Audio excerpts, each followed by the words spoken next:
Hi friends.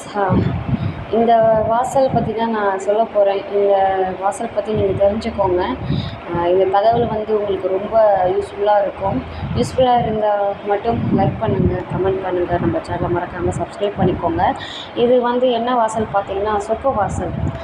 காஞ்சிபுரத்தில் இருக்க அஷ்டபுஜ பெருமாள் கோவிலில் வந்து இந்த வாசல் இருக்குது.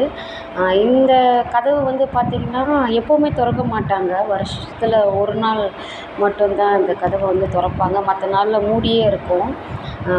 என்றைக்கு பார்த்திங்கன்னா வைகுண்ட ஏகாதசி அன்றைக்கி தான் இந்த கதவை ஓப்பன் பண்ணுவாங்க. சரிங்களா? இந்த டெம்பிளில் பார்த்திங்கன்னா பெருமாளுக்கு கை வந்து பார்த்திங்கன்னா கரம் 8 இருக்கும். நீங்கள் வந்தீங்கன்னா அந்த டெம்பிள் பாருங்கள், 8 கரங்கள் இருக்கும். சரிங்களா? அந்த கதவு தான் இப்போவும் மூடி இருக்குது. சொர்க்க வாசல் அப்படின்னு சொல்லுவாங்க. வேறு என்ன? ஓகே ஃப்ரெண்ட்ஸ், இந்த இன்ஃபர்மேஷன் உங்களுக்கு யூஸ்ஃபுல்லாக இருக்கும்.